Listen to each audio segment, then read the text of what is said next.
Сәлем құрметті түлектер. Түлектердің арасында мынандай сұрақ бар. Мен өзімнің ECP ключімді жоғалтып алдым, немесе ата-анам өзінің ECP ключін жоғалтып алды. Енді біз SMS-код арқылы ертең грант конкурсына қатысқан кезде SMS-код арқылы егофқа кіре аламыз ба дейді. Осыған байланысты сұрақтардың барлығына жауап береміз. Видеоны соңына дейін көріңіздер.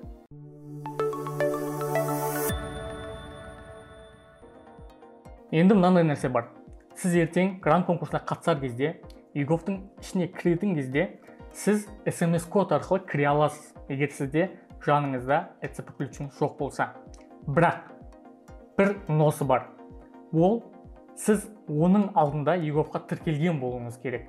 Яғни өзіңіздің ECP ключіңіз өзіңіздің телефон нөміріңізге тіркелген болу керек. Ол мынандай жағдайда болады. Мысалы, сіз бұрында ECP ключ аштырғансыз, және де егофқа сол арқылы кіріп, өзіңіздің нөміріңізді тіркеп қойғансыз.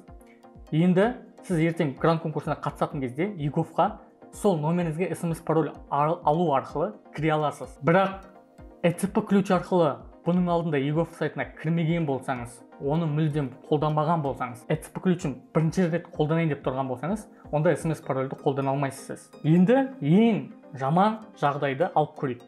Ертең грант конкурсы басталады, бірақ сізде не ECP ключ жоқ, не егоф сайтына тіркелмегенсіз, сіз телефоныңызға пароль де ала алмайсыз.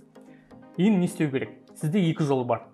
Оның біріншісі соңға барып өзіңізге ECP ключ аштыру. Ол өте қиын нәрсе емес, және де ұзақ уақыт алмайды. Енді екінші жолы бар. Ол бірінші жолға қарағанда оңайырақ. Ол егоф сайтына кіресіз, ECP-ны қашықтан алу деген қызметті басасыз, және де ECP ключті онлайн, яғни өзіңізде ноутбук болу керек. Ол ноутбукке NCA Layer деген программаны жаза алуыңыз керек. Жалпы сол жерге кірсеңіз бәрі жазылып тұрады. Және онлайн, яғни камера, бағана сондағы қызметкерден камера арқылы сол ECP ключіңізді ала аласыз. Яғни мынандай болудың қажеті жоқ.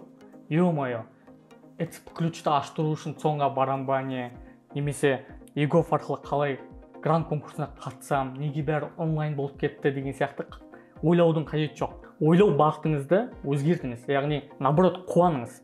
Сіз бұрында бүкіл түлектер университетке барып, күннің астында тұрып, очередьке тұрып, 2-3 сағатта бірақ бағана грант конкурсына 4 мамандықты жазуға мүмкіндік алатын еді. Ал сізде қазір ешқайда шықпай-ақ, үйде отырып, ECP ключті де аштыра аласыз. Грант конкурсына сол ECP ключпен де үйде отырып қатыса аласыз. Түк қиындығы жоқ. Ең бастысы сізде өз өміріңізге деген жауапкершілік болу керек. Яғни жаса деген нәрсені уақытында жасап отырсаңыз, сізде ешқандай қиыншылық пайда болмайды. Енді ECP ключ туралы басқа да сұрақтарыңыз болса, осы видеоның астына қойыңыздар, біз барынша жауап беруге тырысамыз.